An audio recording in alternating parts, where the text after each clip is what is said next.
هذا الفيديو هو أسئلة عن نهاية وحدة الكتلة والوزن. فأول شيء، ما هو المقصود بالكتلة؟ فإذا كان عندي جسم وقلت لك أن هذا الجسم كتلته 3 كيلوغرام، شنو تفهم من هذا؟ هذا يعني أن هذا الجسم يحتوي على كمية من المادة تقدر ب3 كيلوغرام. فالجواب، المقصود بالكتلة هو ما يحتوي الجسم من مادة. ما هو المقصود بالوزن؟ هذا يجيب نفس الجسم. وقلت لك ان وزنه 3 نيوتن، وهو موضوع على الارض. شنو تفهم من هذا؟ او خلونا نقول ان وزنه بدل 3 30 نيوتن. راح نفهم ان كتلته 3، ولانه موجود على الارض فراح نضربه بعجلة الجاذبية الارضية، وعجلة الجاذبية الارضية لكوكب الارض هي 10، فهذا راح يعطيك 30 نيوتن. فاذا نستنتج شغلتين، ان كتلته 3 كيلو، وعجلة الجاذبية 10، يعني انه هو موجود على سطح الارض. هذا هو الوزن. فاذا الوزن قوة الجاذبية المؤثرة على جسم ما. فالمقصود من هذا ان في قوة قاعد تأثر على هذا الجسم اللي هي قوة الوزن، وهي حاصل ضرب الكتلة في عجلة الجاذبية الأرضية. اشرح كيف نقارن كل مما يلي. ألف، وزن جهاز الإرسال اللاسلكي على القمر مع وزنه على الأرض. كتلة جهاز الإرسال اللاسلكي على القمر مع كتلته على الأرض. فنفرض أن هذا هو جهاز الإرسال اللاسلكي.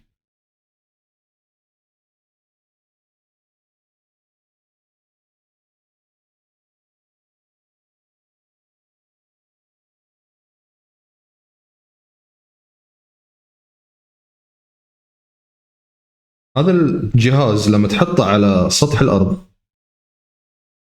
راح تقول أن قوة الوزن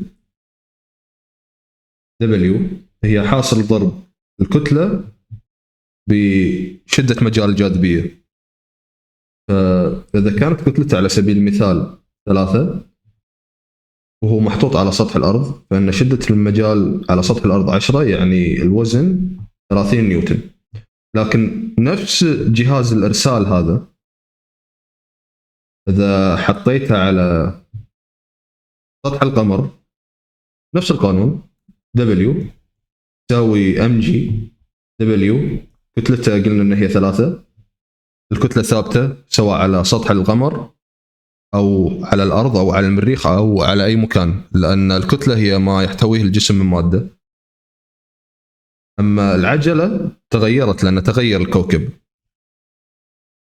وعجله جاذبيه القمر او تسارع لجاذبيه القمر 1.625. فلما تضربهم بعض راح يعطيك 4.875 نيوتن. لاحظ ان القيمة هذه وهي الوزن على القمر اقل من الوزن على الارض. هذا يعني ان جهاز الارسال اللاسلكي لما تمسكه على القمر راح تحس انه اخف بكثير من لما تمسكه على الارض، لان التسارع الجاذبية يختلف. العجلة يعني التسارع. الحين خل نروح على باء اللي هو كتلة جهاز الارسال اللاسلكي على القمر مع كتلته على الارض. فلما تحط الجهاز على سبيل المثال، خلينا نفرض ان الاكس هذه هي الجهاز، وهني الأرض، هني القمر. الكتلة ما راح تتغير، لأن مثل ما قلت أن الكتلة هي ما يحتويه الجسم من مادة أو كمية المادة في الجسم، فما راح تتغير على أي كوكب من كواكب المجرة. أكمل العبارات التالية: تبلغ قيمة شدة مجال الجاذبية الأرضية اللي هي الجي، لازم تعرف أن الجي لكن يبي الوحدة نيوتن على كيلوغرام، وهي نفسها متر على مربع ثانية. يبلغ وزن التفاحة على الأرض حوالي 1، يبي الوحدة. الوزن يعني قوة، ووحدة القوة اللي هي نيوتن. تبلغ كتلة برتقالة على الأرض حوالي 0.1، فالوحدة الدولية للكتلة اللي هي الكيلوغرام. اكتب المصطلح: مجال يحيط بالأرض ويجعل الأشياء وزنا. هذا واضح، مجال الجاذبية الأرضية اللي هي جي اللي وحدتها نيوتن على كيلوغرام. يعطي الجدول أدناه قيمة شدة مجال الجاذبية جي على كواكب مختلفة، فمعطيني الكواكب عطارد والزهرة والمريخ والمشتري، ومعطيني قيمة جي لهم. تقوم مسابر فضائية كتلة كل منها 100 كيلوغرام بزيارة كل كوكب من الكواكب الواردة في الجدول. ألف، على أي كوكب سيكون المسبار الفضائي أكبر وزن؟ باء، على أي كوكبين سيكون المسبار الفضائي الوزن نفسه؟ جيم، احسب وزن مسبار الفضاء على كوكب الزهرة. ذكرنا قانون الوزن اللي هو W حاصل ضرب الكتلة في تسارع الجاذبية الأرضية. لاحظ أن في تناسب ما بين قوة الوزن وتسارع الجاذبية الأرضية أو شدة مجال الجاذبية، فالتناسب بينهم طردي. هذا يعني إذا زادت الجي راح تزيد وياها الدبليو أو الوزن بنفس المقدار. فالواضح أن جواب ألف راح يكون الكوكب اللي لا أكبر جي، أكبر قيمة جي، اللي هو المشتري.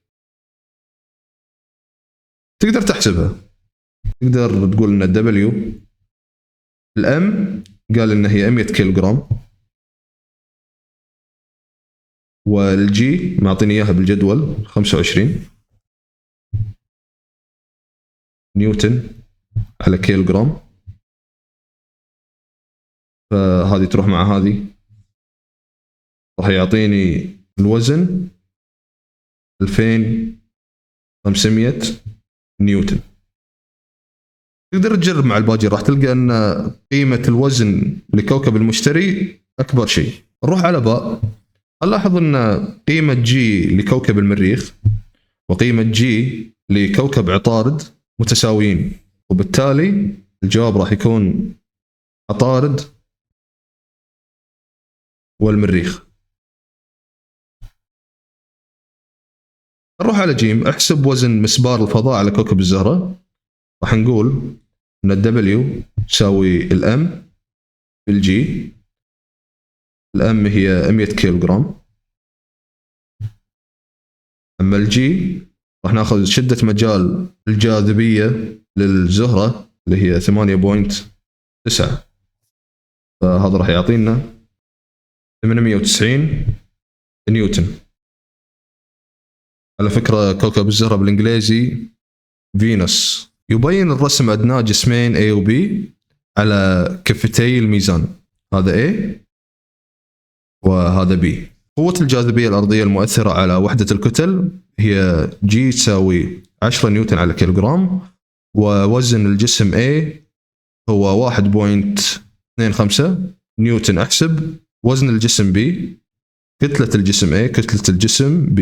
طالع الرسم راح تلاحظ أن الميزان في حالة توازن، لأن كفتي الميزان متكافئة، فالكتل راح تكون متكافئة، بل وحتى الأوزان راح تكون متساوية. ليش؟ لأنهم يخضعان إلى نفس تأثير الجاذبية الأرضية، لأنهم اثنيناتهم على نفس الكوكب، فمو واحد بكوكب والآخر بكوكب آخر، فإذا لهم نفس الكتلة ولهم نفس الوزن، لأن كفتي الميزان على مستوى واحد.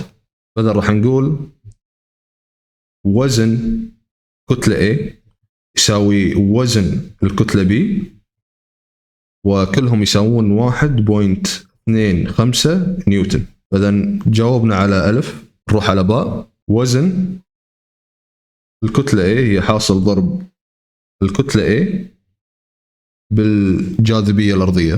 احنا نبي الكتلة فنعزلها. خلينا نتذكر المثلث يقول ان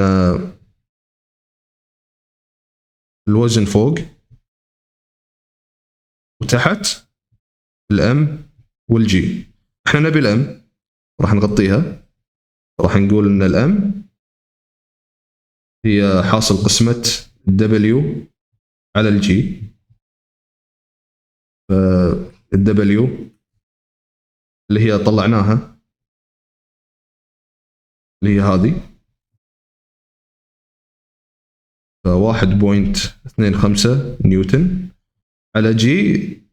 قال لي ان الاجسام هذه على الارض 10 نيوتن على كيلوغرام. النيوتن هذه تروح مع النيوتن هذه، ومقام المقام بسط، فالكيلوغرام راح يصعد لفوق. اذا راح يعطيني 0.25 كيلوغرام. الحين نروح على آخر نقطة، كتلة الجسم B. فخلونا نحسبها.